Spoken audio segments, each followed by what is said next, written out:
Hello बच्चों। Last video में हम लोग बात कर रहे थे डिफरेंट जनरेशन्स ऑफ कंप्यूटर्स के बारे में, जिसमें फर्स्ट, सेकंड और थर्ड जनरेशन के बारे में हम लोग देख चुके हैं। क्या क्या उनमें एडवांसमेंट आया, किस तरह से कंप्यूटर का स्वरूप बदला इन डिफरेंट जनरेशन्स में। अब दो जनरेशन और उनका बाकी रह गया है, फोर्थ और फिफ्थ। तो इनके बारे में बात कर लिया जाए तो फोर्थ जनरेशन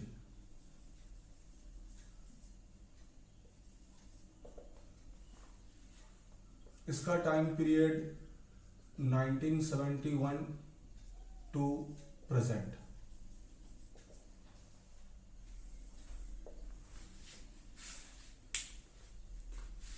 ये हमारा फोर्थ जनरेशन ऑफ कंप्यूटर है।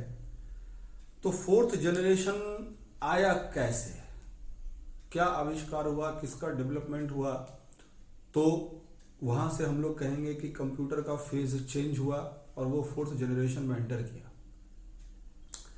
तो यहां पर जो इन्वेंशन ऑफ माइक्रो प्रोसेसर है वो रिजल्ट किया फोर्थ जनरेशन ऑफ कंप्यूटर के लिए।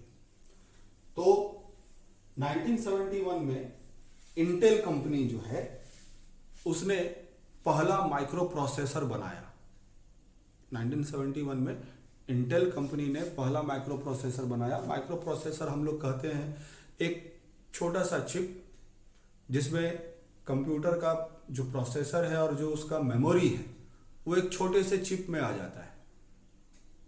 ठीक है, तो इससे क्या हुआ कि जब हम लोग कंप्यूटर के प्रोसेसर और मेमोरी को एक छोटे से चिप में ले आए तो कंप्यूटर का साइज बहुत ही छोटा हो गया। कंप्यूटर का साइज मतलब हम लोग कह सकते हैं कि वो अब पोर्टेबल स्टेज में आ गया। पोर्टेबल कहने का मतलब कंप्यूटर को जहां हम एक जगह से दूसरी जगह ले जा सकते हैं आसानी से उठा करके। जैसे हम लोग लैपटॉप यूज करते हैं वो भी पोर्टेबल है, हम लोग उसको अपने साथ कैरी कर सकते हैं, कहीं भी ले जा सकते हैं। जैसे कि मोबाइल तुमको हम कह रहे थे पहले कि मोबाइल भी एक तरह का कंप्यूटर ही है क्योंकि इसमें भी माइक्रो प्रोसेसर लगा हुआ रहता है। तो माइक्रो प्रोसेसर का जो इन्वेंशन हुआ वो तुम्हारा फोर्थ जनरेशन ऑफ कंप्यूटर को रिजल्ट किया। वहां से स्टार्ट हुआ हमारा फोर्थ जनरेशन। बहुत सारे बदलाव इसमें आए हमारे इस एरा में। तो उनमें कुछ मुख्य बातें क्या क्या हैं वो हम लिख देते हैं।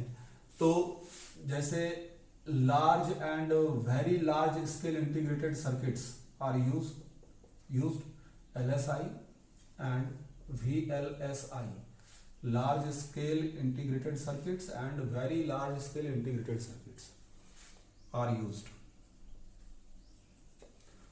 कि एक बहुत ही हम लोग कह सकते हैं कि छोटे से चिप में हम लोग कंप्यूटर के प्रोसेसर और मेमोरी को ले आए। Portable computers are developed. Portable computers developed मतलब ऐसा कंप्यूटर्स जिनको हम लोग एक जगह से दूसरे जगह आसानी से कैरी कर सकते हैं। फिर great development in data communication। ये जो आज हम लोग इंटरनेट यूज करते हैं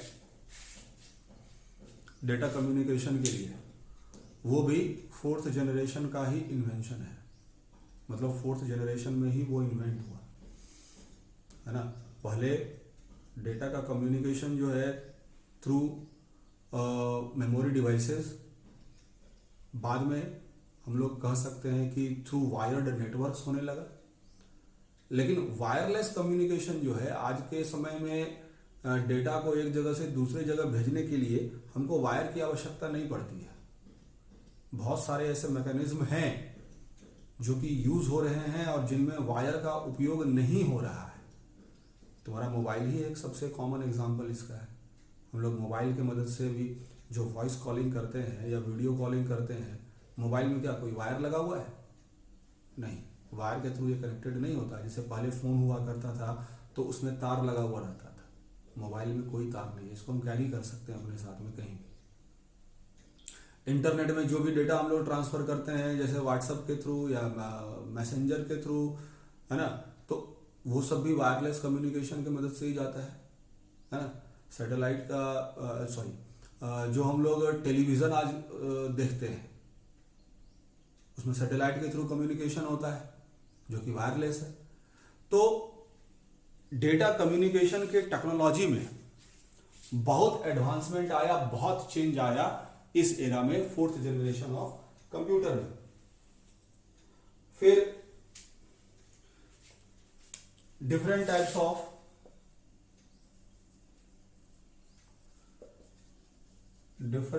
types of secondary storage devices with very high capacity, very high storage capacity are developed। आज के समय में मोबाइल में ही 256 GB, 512 GB ये सब का इंटरनल मेमोरी आने लगा है। पहले ऐसा नहीं हुआ करता था। पहले जो फीचर फ़ोन आते थे मुश्किल से कुछ MB का मेमोरी रहता था। बाद में जब स्मार्टफोन आया तो भी पहले 8 GB, 16 GB इतना ही मेमोरी, इंटरनल मेमोरी हम लोगों को मिला करता था। उसको फिर एक्सपैंड किया जाता था with the help of memory cards.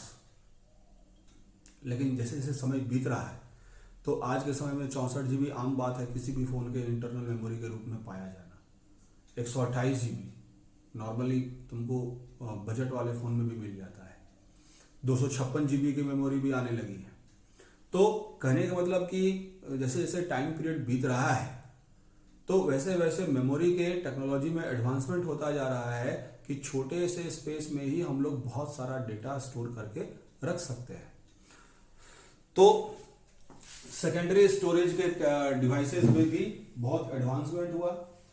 Programming languages 4th generation हम लोग कह सकते हैं।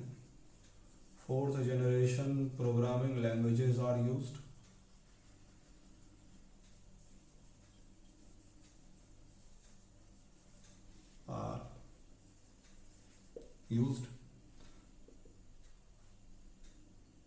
बहुत ही रिलायबल है, मोस्ट रिलायबल,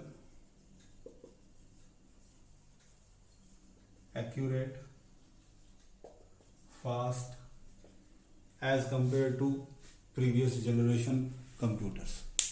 तो ये सब डिफरेंट एडवांटेजेस हैं जो कि हमारे 4th जनरेशन ऑफ कंप्यूटर्स के बारे में हैं, जो आज के समय में भी हम लोग यूज कर रहे हैं, उपयोग कर रहे हैं। तो ये तो बात हो गया चलो 4th जनरेशन ऑफ कंप्यूटर्स के बारे में। अब हम लोग चलो आगे बढ़ते हैं 5th जनरेशन। अब इसमें हम लोग देखेंगे कि 5th जनरेशन में क्या क्या चेंजेस आए, क्या क्या एडवांसमेंट हुआ 4th जनरेशन के कंपैरिजन में। Present and beyond.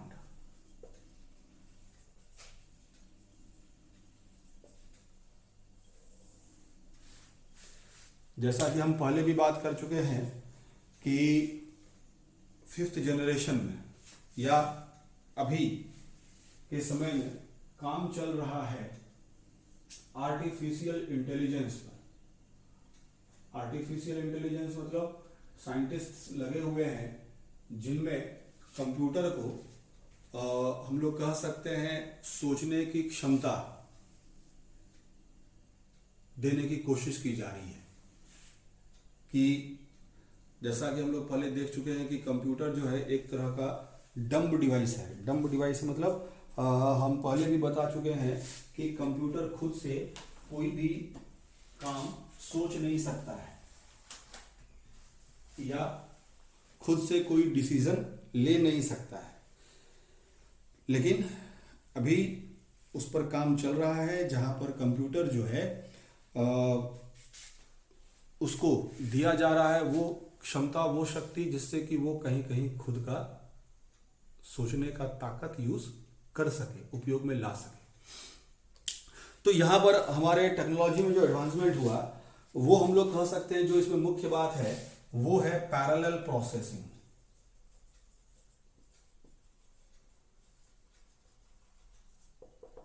अब जैसा कि नाम से पता चल रहा है, पैरेलल प्रोसेसिंग का मतलब हो गया क्या कि एक साथ प्रोसेसिंग, एक से ज्यादा काम का एक साथ एग्जीक्यूशन। तो ऐसा संभव है आज के समय में, जैसे मल्टी कोर प्रोसेसर जो रहता है, नाम सुने होंगे, जैसे क्वाड कोर, ऑक्टा कोर, है ना। तो उसमें क्या होता है कि डिफरेंट कोर्स सीपीयू के लिए अवेलेबल है, मतलब उसको हम लोग कह सकते हैं मल्टीपल सीपीयूज के रूप में वो काम कर रहे हैं, जो एक साथ एक ही समय में एक से ज्यादा प्रोग्राम का एग्जीक्यूशन कर सकता है। तो उससे क्या होगा, एग्जीक्यूशन स्पीड काफी बढ़ जाएगा। सुपर कंडक्टर का यूज हो रहा है। Next, use of super conductors. Super conductors हम लोग ऐसे माध्यम को कहेंगे जिसके थ्रू इलेक्ट्रिसिटी या इलेक्ट्रिक सिग्नल पास हो सकते हैं विदाउट एनी रेसिस्टेंस। मतलब जो इलेक्ट्रिक सिग्नल्स पास होने का स्पीड होगा वो एक्सट्रीमली फास्ट हो जाएगा। जब बिना रेसिस्टेंस के पास हो रहा है तो उसका स्पीड ऑफ ट्रांसमिशन जो है वो बहुत ही ज्यादा तेज होगा, इसीलिए वो सिस्टम का प्रोसेसिंग स्पीड भी जो है काफी बढ़ जाएगा। और जो खास बात है फिफ्थ जनरेशन के बारे में वो वही है जो हम पहले भी कह चुके हैं कि रोबोट्स वगैरह पर जो आर्टिफिशियल इंटेलिजेंस पर काम हो रहा है, फिफ्थ जनरेशन लैंग्वेजेस इसमें यूज होंगे, प्रोलोग वगैरह। तो ये सब डिफरेंट एडवांसमेंट्स हैं फिफ्थ जनरेशन कंप्यूटर्स में। चलिए अब नेक्स्ट हम लोग बात करेंगे,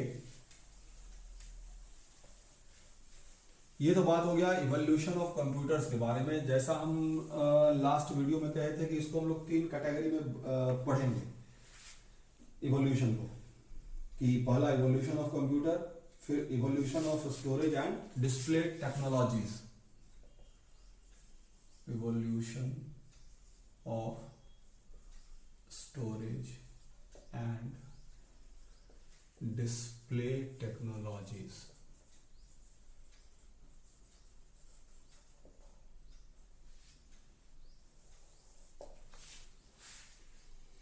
तो इसमें हम लोग शुरुआत करेंगे फ्रॉम बेसिक, कि किस चीज से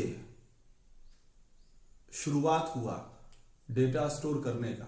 ऐसा कौन सा डिवाइस था जहां से डेटा स्टोर करने का शुरुआत हुआ कंप्यूटर सिस्टम में, और धीरे धीरे उनमें एडवांसमेंट्स क्या क्या आया। उसके बाद नेक्स्ट उसका सक्सेसर कौन रहा, मेमोरी डिवाइस के रूप में कौन सा यूज हुआ, उसके बाद कौन सा यूज हुआ, उसमें क्या चेंजेस आया पहले के कंपैरिजन में। तो वो सब हम लोग इसमें देखेंगे। तो समय के साथ जैसे जैसे नए नए चीज का आविष्कार होता गया इलेक्ट्रॉनिक फील्ड में, वैसे वैसे हम लोग कह सकते हैं कि स्टोरेज डिवाइस के रूप में हम लोगों को अलग अलग डिवाइस मिलता गया, जो कि साइज में पहले वाले के तुलना में छोटा होता था, कैपेसिटी में उससे ज्यादा और स्पीड में उससे ज्यादा। तो मेमोरी डिवाइसेस का शुरुआत हम लोग करेंगे। सबसे पहले जो मेमोरी के रूप में यूज होना शुरू हुआ डिवाइस वो था machine readable punched cards. Machine readable punched cards. Herman Hollerith scientist का नाम, जिन्होंने पंच्ड कार्ड को यूज किया कंप्यूटर में डेटा फीड करने के लिए या स्टोर करने के लिए। मतलब उस समय में कंप्यूटर जो है कार्ड्स के थ्रू, पंच्ड कार्ड्स के थ्रू डेटा को रीड करता था, जिसमें डेटा बाइनरी फॉर्मेट में स्टोर रहा करते थे इलेक्ट्रॉनिक सिग्नल्स 0 और 1 के रूप में। इसके बाद आया समय मैग्नेटिक ड्रम्स का।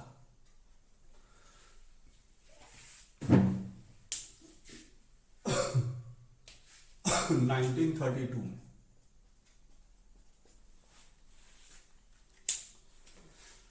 तो मैग्नेटिक ड्रम एक ड्रम टाइप का स्ट्रक्चर जिसमें कि डेटा स्टोर्ड रहते थे इलेक्ट्रोमैग्नेटिक पल्सेस के फॉर्म में, मतलब उसका डिफरेंट ओरिएंटेशंस होता था ड्रम के अलोंग इलेक्ट्रोमैग्नेटिक पल्सेस का on a ferromagnetic device, ferromagnetic drums.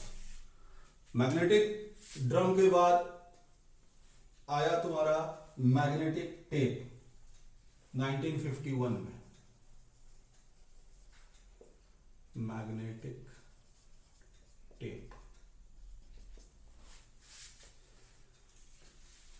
इसमें मैग्नेटिक पल्सेस के रूप में डेटा स्टोर रहते थे एक मैग्नेटिक रील पर, जो कि हम लोग कह सकते हैं कि एक रील टाइप का स्ट्रक्चर होता था जिसमें मैग्नेटिक पल्सेस के रूप में डेटा स्टोर रहा करते थे।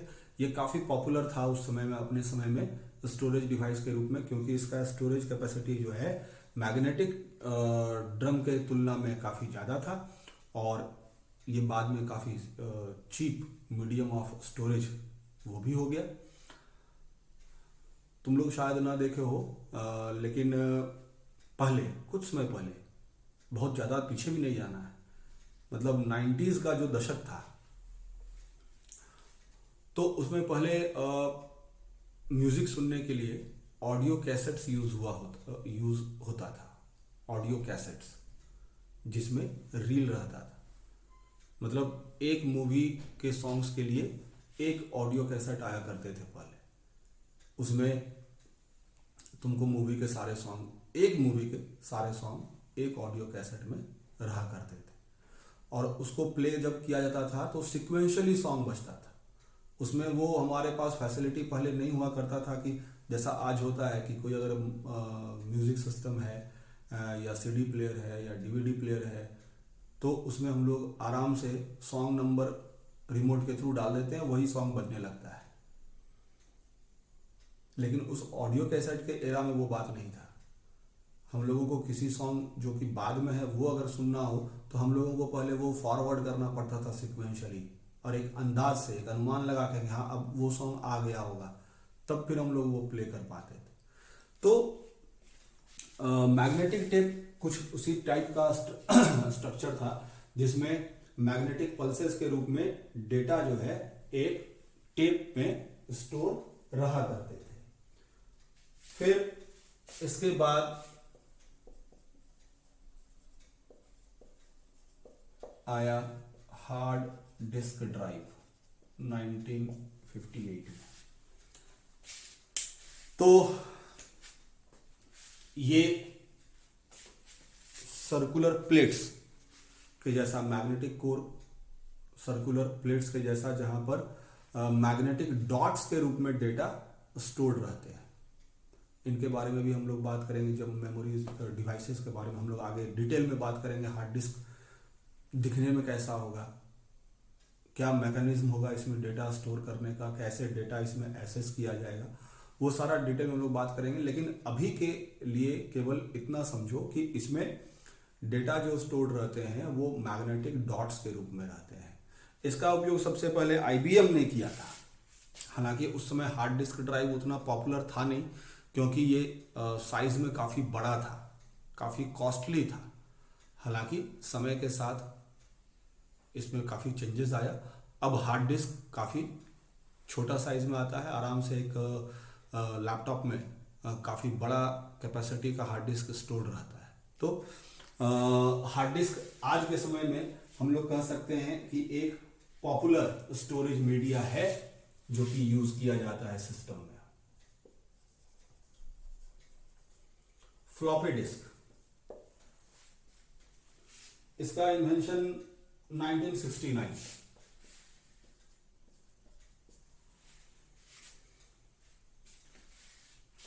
हो सकता है कि फ्लॉपी डिस्क आज के समय में तुमको कहीं ना मिले, लेकिन ये भी संभव है कि हो सकता है कि कोई पुराना चीज़ कहीं पर अगर रखा हुआ है, अगर तुम्हारे घर में हो, कोई सिस्टम बहुत पहले से यूज़ अगर कर रहे हैं, तो मे भी तुमको फ्लॉपी डिस्क देखने को मिल जाए। फ्लॉपी डिस्क एक रेक्टेंगुलर या स्क्वायर टाइप का डिस्क टाइप का हुआ करता था पहले, है ना। इसका कैपेसिटी यहाँ पर एक स्लाइडिंग स्ट्रक्चर रहता था, ये स्लाइड होता था, इसके अंदर एक प्लास्टिक टाइप का रहता था, सर्कुलर डिस्क प्लास्टिक टाइप का, जिसमें डेटा स्टोर रहता था, और ये स्लाइडिंग स्ट्रक्चर रहता था। जब इसको हम लोग इंसर्ट करते थे सिस्टम में, ये हट जाता था ताकि वहाँ से सिस्टम जो है डेटा को रीड या राइट कर सके। तो फ्लॉपी डिस्क जो है ये एक बहुत ही सस्ता और इजीली अवेलेबल मीडियम था सेकेंडरी स्टोरेज के रूप में, और ये पोर्टेबल था, मतलब ये कंप्यूटर का पार्ट नहीं था। जैसे आजकल हम लोग पेन ड्राइव कैसे अपने साथ कैरी करते हैं स्टोरेज डिवाइस को रूप में लेकर के, तो उसी तरह ये हुआ करता था पहले। हालांकि इसका जो स्टोरेज कैपेसिटी है वो बहुत ही कम था। ये जनरली 3 साइज में आता था, 8 इंच का आता था, 5.5 इंच का और 1.44, ये 3 साइजेस में ये फ्लॉपी डिस्क जो है अवेलेबल होते थे। इसके बाद आया optical storage media. Optical storage media जिसमें सीडी, डीवीडी, ये सब। तो 1980s और 1990s का जो एरा है, समय, टाइम पीरियड, तो इसमें ऑप्टिकल स्टोरेज मीडिया बहुत ही कॉमन और पॉपुलर स्टोरेज मीडिया के रूप में यूज हुआ। इसमें सीडी और डीवीडी, ठीक है। किसी सीडी का जो स्टोरिंग कैपेसिटी था वो बहुत ही ज़्यादा था, और डीवीडी का उससे भी ज़्यादा। एक डीवीडी में हम लोग कह सकते हैं कि 5 से 10 सीडी के बराबर स्टोरेज कैपेसिटी हुआ करता था। और ये एक सर्कुलर डिस्क, सीडी शायद तुम लोग देखे भी होंगे कि एक सर्कुलर प्लेट के जैसा रहता था, बीच में एक छोटा सा सर्कुलर सेंटर के रूप में यहाँ पर रहता था। डीवीडी भी इसी तरह का। तो इसका भी स्टोरेज कैपेसिटी जो है काफी ज्यादा था और इजीली अवेलेबल, काफी सस्ता। इसके बाद आया तुम्हारा फ्लैश ड्राइव्स। फ्लैश ड्राइव्स 1998 में। तो ये सॉलिड स्टेट मेमोरी था, एक इनएक्सपेंसिव, स्मॉल, कॉम्पैक्ट और मोबाइल स्टोरेज मीडिया हम लोग कह सकते हैं, जो कि फ्लॉपी डिस्क को रिप्लेस कर दिया। मतलब फ्लैश ड्राइव आने के बाद फ्लॉपी डिस्क यूज नहीं होने लगा। जैसे हम लोग पेन ड्राइव यूज कर, पेन ड्राइव को हम लोग कह सकते हैं फ्लैश ड्राइव। तो पेन ड्राइव आजकल एक छोटा सा, इतना छोटा स्ट्रक्चर में पेन ड्राइव आता है जिसका कैपेसिटी तुम्हारा काफ़ी ज़्यादा रहता है, 256 GB, 128 GB, 64 GB, ये सबका डिफरेंट साइजेज में स्टोरेज कैपेसिटी के हिसाब से पेन ड्राइव्स हम लोगों को अवेलेबल है, जो हम लोग यूज़ कर सकते हैं डेटा को स्टोर करने के लिए या फिर ट्रांसफ़र करने के लिए एक सिस्टम से दूसरे सिस्टम में। नेक्स्ट, ब्लू-रे डिस्क और क्लाउड।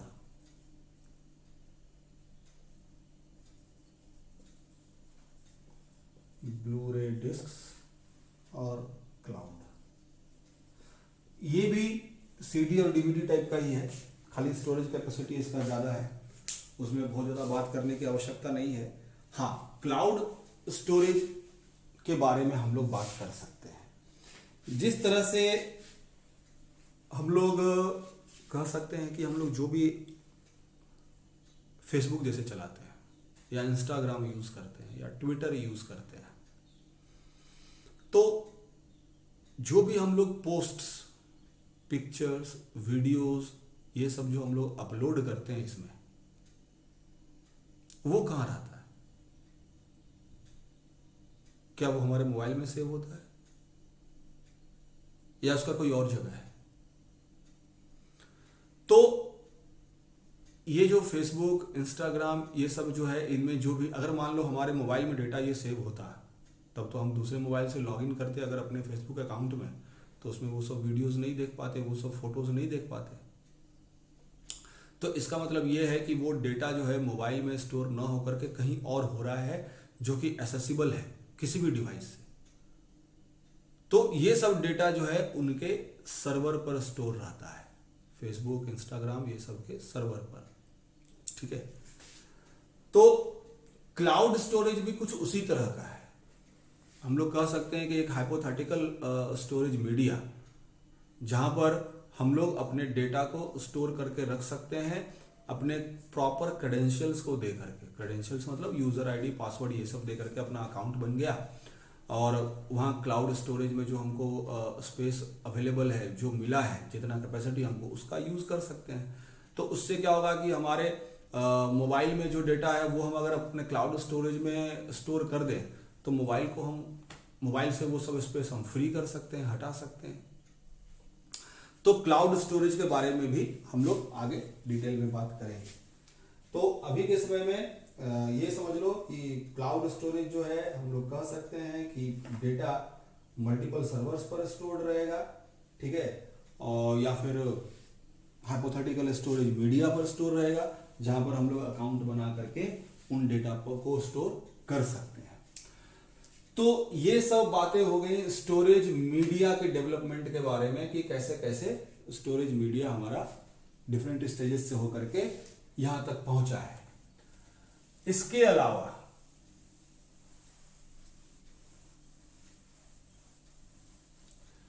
डिस्प्ले टेक्नोलॉजी में भी हमारा समय के साथ काफी बदलाव आया, ठीक है। तो उसके बारे में हम लोग बात कर लें। सबसे पहले हम लोग कहें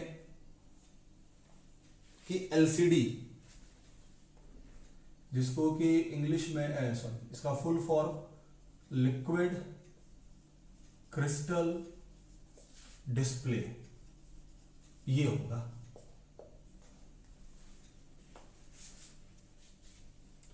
तो ये लिक्विड क्रिस्टल डिस्प्ले का यूज तुम्हारा 1963 में स्टार्ट हुआ, ठीक है। डिस्प्ले स्क्रीन्स के रूप में इसको यूज किया गया। सबसे पहले इसका जो यूज हुआ वो घड़ियों और कैलकुलेटर्स में हुआ, ठीक है। कंप्यूटर के लिए एलसीडी जो है वो 1990 में या उसके बाद से 1990 से कंप्यूटर में डिस्प्ले स्क्रीन के रूप में एलसीडी यूज होना स्टार्ट हुआ, ठीक है। एलसीडी के बाद प्लाज्मा मॉनिटर्स,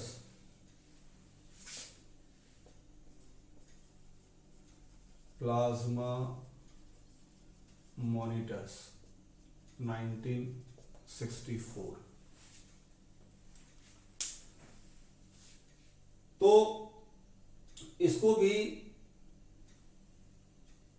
कंप्यूटर में डिस्प्ले के रूप में यूज करने में काफी समय लग गया। हालांकि ये 1964 में ही इसका आविष्कार हो गया, जैसे ये 1963 में ही इसका आविष्कार हो गया, लेकिन कंप्यूटर में डिस्प्ले के रूप में यूज होने में इसको काफी समय लग गया। ये जाकर के 1990 से स्टार्ट होना शुरू हुआ एलसीडी। तो उसी तरह प्लाज्मा मॉनिटर्स जो है ये भी 1964 में डेवलप हो चुका था, लेकिन इसको भी कंप्यूटर सिस्टम के डिस्प्ले के रूप में यूज होने में काफी लंबा सफर तय करना पड़ा, काफी वक्त लगा। और जनरली इसका यूज इसलिए होने लगा बाद में कंप्यूटर्स में ज्यादा, because of its colour contrast and saturations, ठीक है। जो कलर स्क्रीन हम लोग देखते थे पहले का, जो मॉनिटर्स हम लोग अगर बात करें पुराने कंप्यूटर्स का मॉनिटर, तो वो काफी बड़ा साइज में और काफी बल्कि हुआ करता था, है ना। आज हम लोग जो देखते हैं कंप्यूटर का या डेस्कटॉप का स्क्रीन, एक फ्लैट स्क्रीन रहता है। अब तो टीवी भी वैसा ही आने लगा है, एक पतला सा रेक्टेंगुलर स्ट्रक्चर के रूप में, लेकिन पहले ऐसा नहीं हुआ करता था। पहले ये बड़ा बड़ा मॉनिटर आया करता था कंप्यूटर के साथ, जो कि काफ़ी भारी हुआ करता था, काफ़ी इलेक्ट्रिसिटी वो कंज्यूम करता था। तो वो प्लाज्मा मॉनिटर्स उसको हम लोग कहते हैं, क्योंकि उसमें ये ज़्यादा पॉपुलर उस समय इसलिए हुआ उसके कलर कंट्रास्ट और सेचुरेशन के कारण। नेक्स्ट, टच स्क्रीन मॉनिटर्स में आ जाओ। Touch screen monitors 1965।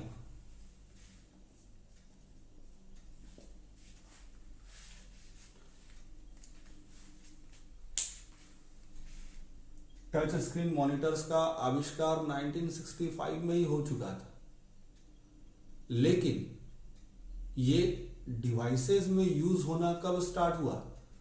जब एप्पल ने अपना पहला आईफोन 2007 में लॉन्च किया। यूज्ड फर्स्ट इन आईफोन इन 2007। उससे पहले टच स्क्रीन हमारे डिस्प्ले के रूप में यूज नहीं हो रहा था। ठीक है, तो काफी समय पहले टच स्क्रीन मॉनिटर्स का आविष्कार हो गया, लेकिन ये सिस्टम में यूज होना स्टार्ट हुआ 2007 में। वहां से फिर स्मार्टफोन्स मार्केट में बहुत ही बूम आया, जो कि अब टच स्क्रीन मोबाइल आजकल तुम लोग जो देखते हो, पहले ऐसा नहीं हुआ करता था। पहले बटन वाला मोबाइल हुआ करता था, ठीक है, छोटा छोटा। जब शुरुआत में जब आया था मोबाइल तो वो तो काफ़ी बड़ा हुआ करता था, साथ में लेके चलने में भी परेशानी होता था, लेकिन बाद में उसका साइज छोटा हुआ, लेकिन वो फ्यूचर फोन। उसके बाद और भी टेक्नोलॉजी एडवांस हुआ तो फिर कलर्ड स्क्रीन वाला आना स्टार्ट हुआ। उसके बाद फिर और समय जब बीता तो मल्टीमीडिया उसमें आना स्टार्ट हुआ, फिर कैमरा इंक्लूड हुआ, ठीक है, फिर वॉइस कॉल से बढ़ करके वीडियो कॉल आना स्टार्ट हो गया, फिर चैटिंग स्टार्ट हो गया। मतलब काफ़ी चेंजेस हुए पिछले 10 सालों में मोबाइल टेक्नोलॉजी में।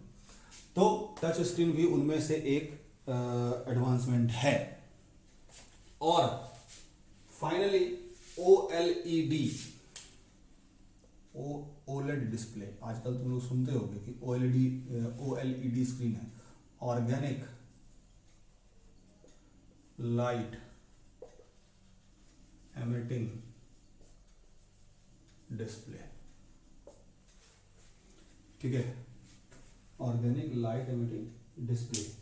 तो 1987 में ही इसका इन्वेंशन हो चुका था, लेकिन ये डिस्प्ले स्क्रीन के रूप में कंज्यूमर्स को अवेलेबल हुआ 2009 में। तो आज के समय में ये OLED डिस्प्ले जो है वो तुम्हारा यूज होता है कंप्यूटर सिस्टम में, टेलीविजन में, मोबाइल फोन में, ये सब में डिस्प्ले के रूप में ये यूज होता है, जिसमें कि हम लोग कह सकते हैं कि कलर का सैचुरेशन जो है काफ़ी एक्यूरेट होता है, काफ़ी ब्राइट हमारा वीडियोस आते हैं, पिक्चर्स आते हैं, नेचुरल कलर्स इसमें हम लोगों को विजिबल होते हैं। तो ये बात हो गया स्टोरेज और डिस्प्ले टेक्नोलॉजीज के बारे में कि समय के साथ इनमें किस तरह से क्या एडवांसमेंट आए। इस वीडियो में इतना ही। फिर नेक्स्ट हम लोग वीडियो में जब बढ़ेंगे तब फिर हम लोग बात करेंगे कि सॉफ्टवेयर का इवोल्यूशन में क्या क्या चेंजेस आए समय के साथ। That's it.